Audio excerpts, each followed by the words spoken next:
ಮಾಸ್ತಿ ವೆಂಕಟೇಶ್ ಅಯ್ಯಂಗಾರ್ ಅವರು ಕನ್ನಡದ ಅಪ್ರತಿಮ ಮತ್ತು ದೊಡ್ಡ ಲೇಖಕರು ಹಾಗೂ ಸಾಹಿತ್ಯ ಲೋಕದಲ್ಲಿ ಮಾಸ್ತಿ ಎಂದೇ ಅವರು ಖ್ಯಾತಿ ಪಡೆದಿದ್ದರು. ಇವರು ಶ್ರೀನಿವಾಸ ಎಂಬ ಕಾವ್ಯನಾಮದಿಂದ ಬರೆಯುತ್ತಿದ್ದರು. ಮಾಸ್ತಿ ಕನ್ನಡದ ಆಸ್ತಿ ಎಂಬ ಪ್ರಖ್ಯಾತಿ ಪಡೆದವರು. ಅಲ್ಲದೆ ಇವರಿಗೆ ಸಣ್ಣ ಕಥೆಗಳ ಜನಕ ಎಂದು ಸಹ ಕರೆಯುತ್ತಾರೆ. ಮಾಸ್ತಿಯವರ ಮನೆ ಆಡು ಭಾಷೆ ತಮಿಳಾದರೂ ಸಹ ಅವರು ಮಾತ್ರ ಪರಿಶುದ್ಧ ಕನ್ನಡಿಗರು. ಅವರಿಗೆ ಕನ್ನಡದ ಬಗ್ಗೆ ಎಷ್ಟೊಂದು ಪ್ರೀತಿ ಅಂದರೆ ಅಪಾರ ಕಾಳಜಿ ಇತ್ತಂದ್ರೆ ಅವರು ಒಂದ್ಸರಿ ಕರೆ ಕೊಟ್ಟಿದ್ರು. ಕನ್ನಡ ಎಲ್ಲರ ಮನೆಯ ಆಸ್ತಿ ಆಗಬೇಕು, ಕನ್ನಡ ಕುಲಕೋಟಿಯ ಕಣ್ಮಣಿ ಕನ್ನಡವಾಗಿರಬೇಕು ಎಂದು. ಅವರು ಆಡಳಿತದಲ್ಲಿ ಕನ್ನಡವನ್ನು ಬಳಸಿದರು, ಬೆಳೆಸಿದರು, ಪಸರಿಸಿದರು. ಅದಕ್ಕೆ ಅವರಿಗೆ ಕನ್ನಡದ ಆಸ್ತಿ ಎಂದು ಹೇಳುವುದು ತುಂಬಾ ಸೂಕ್ತವಾಗಿದೆ. ಮಾಸ್ತಿ ಅವ್ರಿಗೆ ಇನ್ನೊಂದು 6ರ ನಂಟು ಬಹಳ ಇತ್ತು. 6ರ ಸಂಖ್ಯೆ ಅವ್ರಿಗೆ ತುಂಬಾ ಬಹಳ ಇತ್ತು. ಅದು ಹೆಂಗೆ ಅಂದ್ರೆ ಹೇಳ್ತೀನಿ ನೋಡಿ. ಅವರು ಒಡ ಹುಟ್ಟಿದವರು ಸಹ ಅವರು 6 ಜನ, ಮತ್ತೆ ಅವರಿಗೆ ಮಕ್ಕಳು ಸಹ ಹೆಣ್ಣು ಮಕ್ಕಳು 6 ಜನ. ಅವರು ಹುಟ್ಟಿದ್ದು ಸಹ 6/6/1891. ಮತ್ತೆ ಅವ್ರ ನಿಧನನೂ ನೋಡಿ 6/6/1986. ಅಂದ್ರೆ ಅವರು 6ರ ನಂಟು ತುಂಬಾ ಇತ್ತು. ಅವ್ರ 6ರ ಸಂಖ್ಯೆ ನೋಡಿ. ನನಗೆ ಕುವೆಂಪು ಅವರ ಮಲೆಗಳಲ್ಲಿ ಮದುಮಗಳು ನೋಡ್ಬಿಟ್ರೆ ಓದ್ಬಿಟ್ರೆ ಮಲೆನಾಡಿನ ಚಿತ್ರಣ ನಮಗೆ ಬಹಳ ಸುಲಭವಾಗಿ ಕಾಣುತ್ತೆ. ಹಾಗೆ ನಮ್ಮ ಚಿತ್ರದುರ್ಗದ ತರಾಸು ಅವರ ದುರ್ಗಾಸನ ಓದ್ಬಿಟ್ರೆ ನಮ್ಮ ಚಿತ್ರದುರ್ಗದ ಚಿತ್ರಣ ನಿಮ್ಮ ಕಣ್ಣು ಮುಂದೆ ಕ್ಲೀನಾಗಿ ಕಾಣುತ್ತೆ. ಅದೇ ರೀತಿ ನಮ್ಮ ಮಾಸ್ತಿ ಅವ್ರ ಬಗ್ಗೆ ಅವ್ರ ಕತೆ ಕಾದಂಬರಿಗಳು ಓದಿದ್ರೆ ನಮ್ಮ ಭಾರತೀಯ ಭವ್ಯ ಪರಂಪರೆಯು ನಮ್ಮ ಕಣ್ಣು ಮುಂದೆ ಹೀಗೆ ಇದೇನೋ ನಮಗೆ ಬರುತ್ತದೆ. ಆದ್ದರಿಂದಲೇ ಭಾರತೀಯ ಪರಂಪರೆಯನ್ನು ವಿಶ್ವದ ಉದ್ದಗಲಕ್ಕೂ ಪಸರಿಸಿದ ಹಿರಿಮೆ ಮಾಸ್ತಿ ಅವರಿಗೆ ಸೇರುತ್ತದೆ. ರವೀಂದ್ರನಾಥ್ ಟ್ಯಾಗೋರ್ ಅವರು ಮೂಲತಃ ಬಂಗಾಳಿ ಭಾಷೆ ಕವಿಯಾದರು. ಅವರು ವಿಶ್ವವಿಖ್ಯಾತರು. ಅವ್ರ ಬಗ್ಗೆ ನಮ್ಮ ಮಾಸ್ತಿ ಅವರು 1962ರಲ್ಲಿ 3 ಪುಸ್ತಕಗಳಿಗೆ ಮುನ್ನುಡಿ ಬರೆದಿದ್ದಾರೆ ಮತ್ತು ಆ 3 ಪುಸ್ತಕಗಳಿಗೆ ಇವರೇ ಸಂಪಾದಕರಾಗಿದ್ದಾರೆ.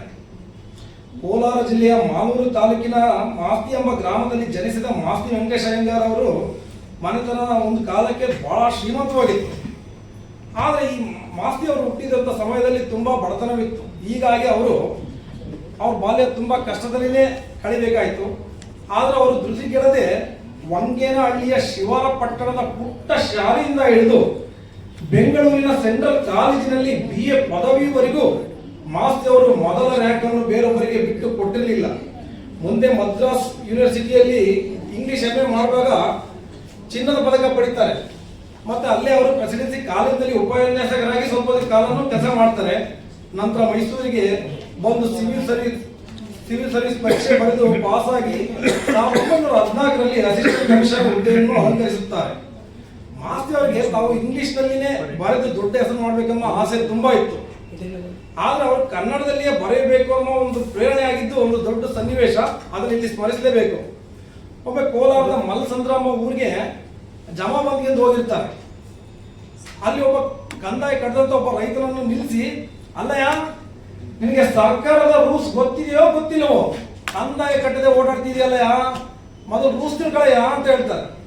ಪಾಪ ರೈತನಿಗೆ ಇಂಗ್ಲಿಷಲ್ಲೇ ಎಲ್ಲಿ ಗೊತ್ತಾಗಬೇಕು. ಅದಕ್ಕೆ ಅವರು ಬಹಳ ಮುಗ್ಧವಾಗಿ ಸಂಯಮದಿಂದ ವಿನಯವಾಗಿ, ಸ್ವಾಮಿಗಳೇ ಈ ರೂಲ್ಸ್ಗಳೆಲ್ಲ ನಿಮ್ಮಂಥವ್ರಿಗೆ ಓದಿದಂಥವ್ರಿಗೆ ತಿಳಿಲಿ ಗೊತ್ತಾಗಿ ಅಂತ ಇಂಗ್ಲಿಷಲ್ಲಿ ಬರೆದಿರ್ತಾರೆ.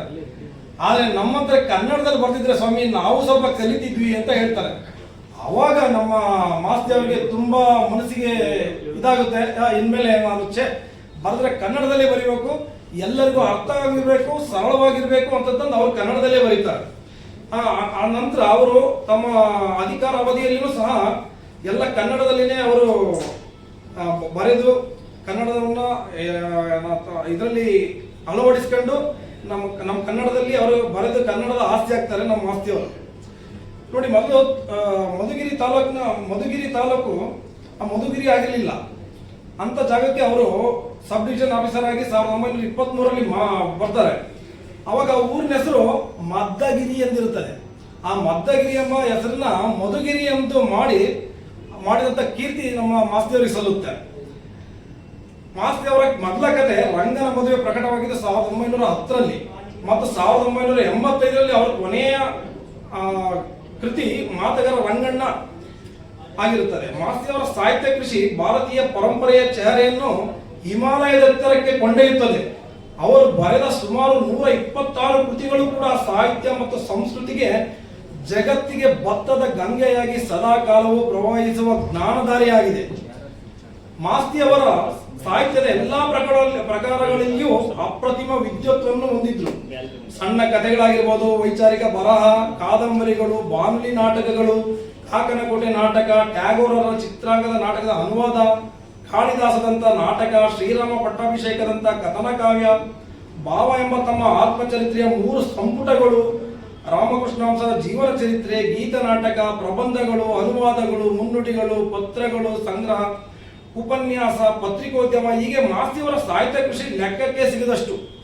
ಆ ಎಲ್ಲ ಪ್ರಕಾರಗಳಲ್ಲಿ ಅಪಾರವಾದ ಸೇವೆ ಮಾಡಿ ಮಾತಿಗೆ ತಕ್ಕಂತೆ ಕನ್ನಡದ ಆಸ್ತಿಯಾದವರು ನಮ್ಮ ಮಾಸ್ತಿ ವೆಂಕಟೇಶ್ ಅಯ್ಯಂಗಾರ್ ಅವರು.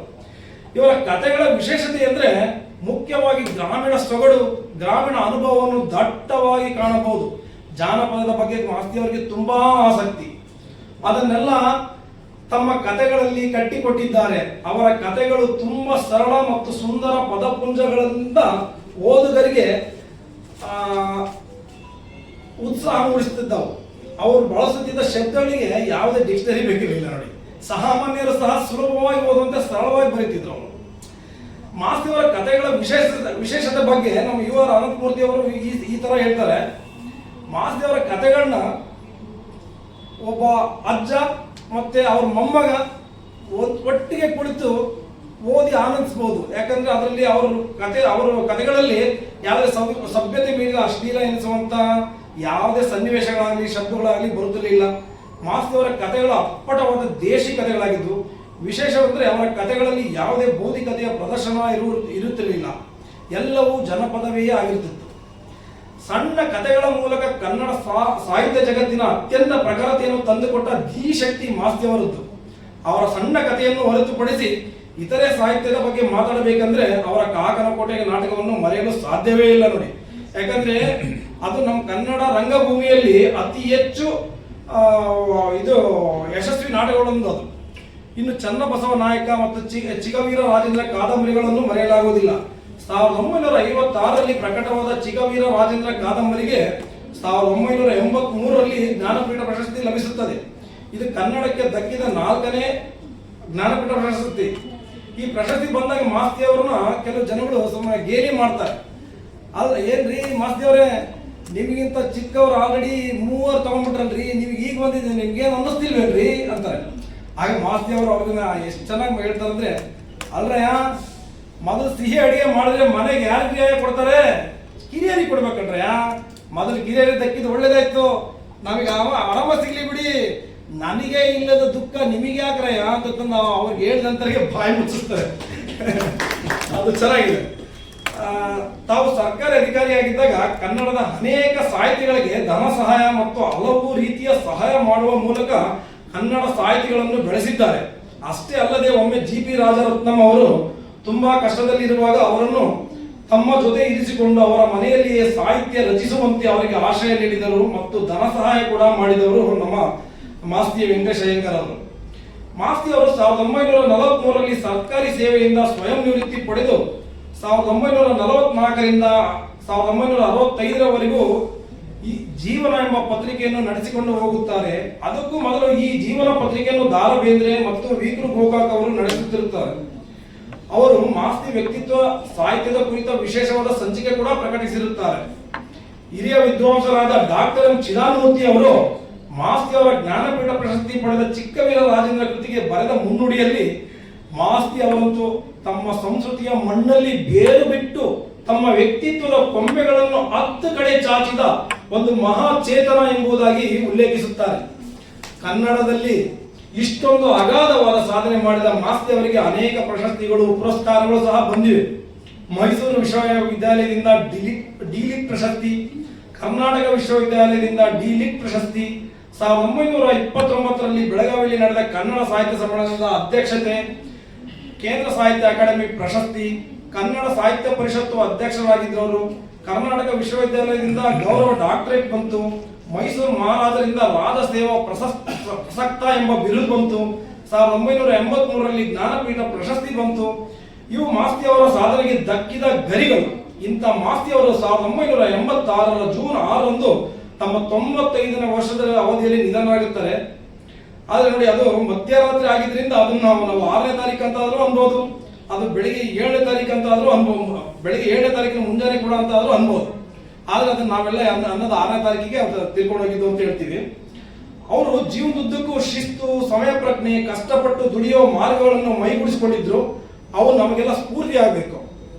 ಅಂತ ಮಹಾಪುರುಷರು ನಮಗೆ ಆದರ್ಶವಾಗಬೇಕು. ಮತ್ತು ಕನ್ನಡ ನಮ್ಮೆಲ್ಲರ ಮನೆಯ ಆಸ್ತಿ ಆಗಬೇಕು ಎಂಬ ಅವರ ಸಿದ್ಧಾಂತದಂತೆ ಕನ್ನಡವನ್ನು ಬಳಸೋಣ, ಬೆಳೆಸೋಣ, ಅನ್ಯರಿಗೆ ಕಲಿಸೋಣ. ಅವರು ಎಷ್ಟು ಒಳ್ಳೆ ಗುಣ ಅಂತನ್ನೋದಕ್ಕೆ ಒಂದು ಸಿಂಪಲ್ ಆಗಿ ಹೇಳ್ತೀನಿ ನೋಡು. ಅವರು ಮಾಸ್ತಿ ಅವರು ಹೇಳ್ತಾರೆ, ನಾವು ಮಾತಾಡ್ಬೇಕಂದ್ರೆ ನಮ್ಮ ಮಾತುಗಳು ಮನಸ್ಸನ್ನು ಒಂದುಗೂಡಿಸಬೇಕೇ ಹೊರತು ಮನಸ್ಸುಗಳನ್ನು ಒಡೆಯುವಂತಿರಬಾರ್ದು ಅಂತ ಹೇಳ್ತಾರೆ. ಎಷ್ಟು ಒಳ್ಳೆ ಮಾತು ನೋಡಿ ನಾವು. ಮತ್ತೆ ಅವ್ರು ಎಲ್ಲರ ಬಗ್ಗೆ ಎಷ್ಟು ಒಳ್ಳೆತನ ಬಯಸ್ತಿದ್ರು ಅಂತ ಅನ್ನೋದಕ್ಕೆ ಇದು ಸಿಂಪಲ್.